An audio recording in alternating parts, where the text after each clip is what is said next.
this is not anything new. For 400 years, the Jesuits have said, give me a child until it's 7 and I will show you the man. What people didn't understand, they were saying is, if I get the program the first 7 years, I will determine the outcome of that individual's life. Now, that sounds like, oh, that's an interesting fact. I go, it's a fact that has never been lost in 400 years. And in fact, today we're being programmed much more effectively than the Jesuits were programming 400 years ago.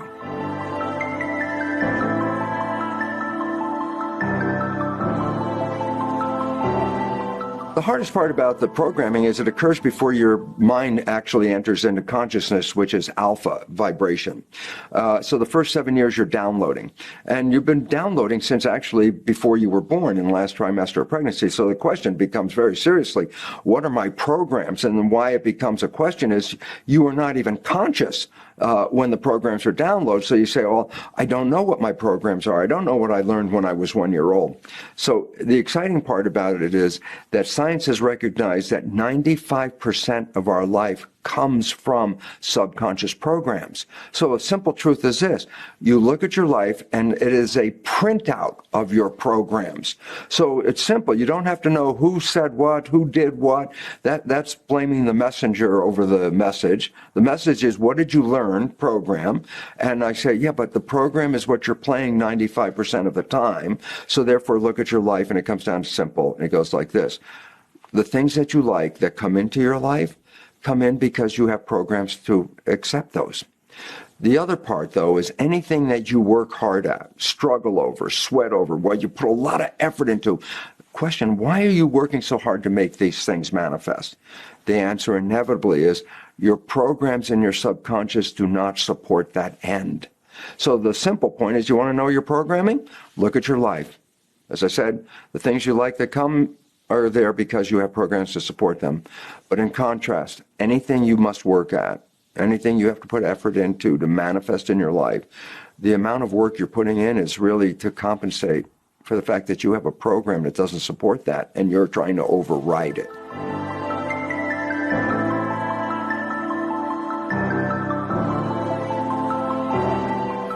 The problem of who's running the show is whether the programs in the subconscious are running the show or whether the conscious is running the show. And the difference is simply this: the conscious mind is the driver. That's who you are. That's your identity, your source, your spirit. And why it becomes relevant is that the conscious mind, when driving the vehicle, controls where that body vehicle is going to go. But when the conscious mind is thinking, then the default control, the autopilot, steps in, which is called the subconscious. I mean, the simple point is this. I asked you a simple question. I say, what are you doing on Monday at 2 o'clock? If you actually try to answer that question, you have to go inside. I say, oh, if the conscious mind's going inside to answer the question, then who's controlling where you are outside? If you're walking down the street and you're thinking, doesn't mean you stop until the thought is complete. You're still walking. If you're driving the car and you're thinking, you're still driving the car. Point. When the conscious mind is busy thinking 95% of the day, which is science's recognition, that means 95% of the day your program is being run by autopilot, default, subconscious programming. Problem, the subconscious programs primarily came from other people. So it says 5% of the day you are controlling your biology to go toward your destination, wherever you want. 95% of the day you're in thought. So the autopilot subconscious is working 95% of the day, but those represent the programs downloaded from other people. The conclusion is simple. You're only controlling your life about 5% of the time. 95% is coming from the program. A psychologist recognized the vast majority of these programs are self-sabotaging, disempowering, and limiting, the programs that we get. And why this becomes relevant, if 95% of your life is coming from those programs, no wonder we have to struggle to get through our life, to overcome. And for me, the most important fact that people have to understand is this. The word subconscious means below conscious. So when you are operating from the subconscious mind, when the conscious mind is busy thinking, you yourself don't even see the program. And why this is the most important thing to understand is if the program is self-sabotaging, then it says 95% of the day you will sabotage yourself with behavior that you got from other people, and you won't see you're doing it. And that makes you feel you're a victim of the universe. I go forth in the morning with wishes and desires, health, happiness, great relationship. And I come home at the end of the day finding I'm not getting there. And therefore, when I look at my life, I say, I have the great wishes and desires. The universe is not supporting me. And the problem is, no, you just haven't recognized 95% of the day you've been shooting yourself in the foot and you haven't even seen the gun. And this is where the problem comes from. So basically, it says, we are not running our lives, that the invisible control, autopilot, subconscious is responsible for 95%. If we understand this, then there's an opportunity to look at your life. Say, what's not working? I go, why is it not working? And the answer is, not because the universe doesn't want you to have that. It's because your own program is self-sabotaging. There's a simple understanding about the nature of the mind.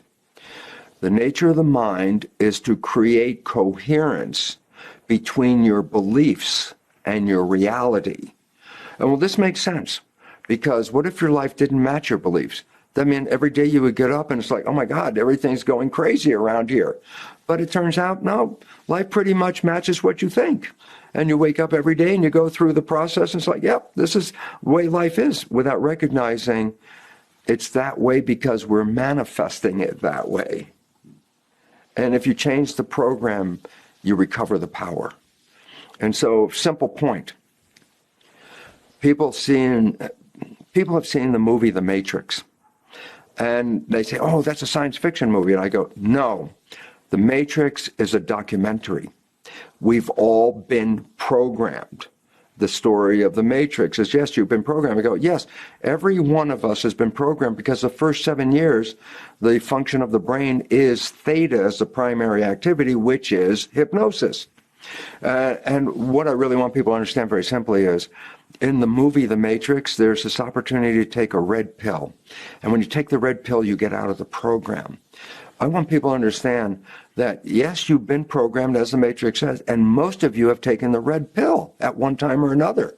I say, when was that? And I say, when you fall deeply in love with somebody.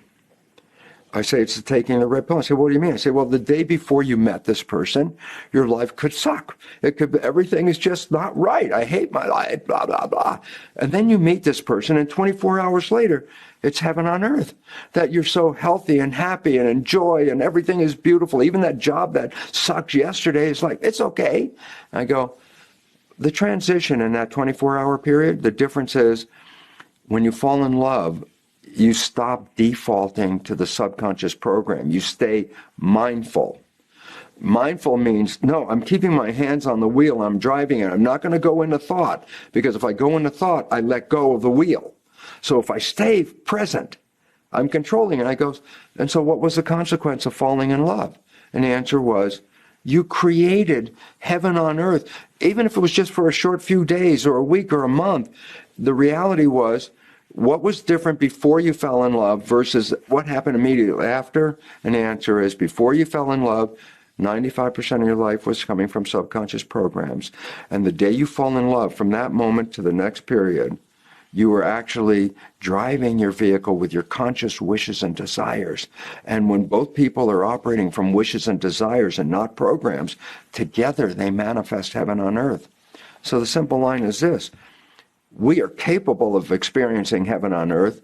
The only problem is, once we default back to the subconscious, we're not operating from our wishes and desires any longer. We are now operating from the downloaded programs of limitation that we got in the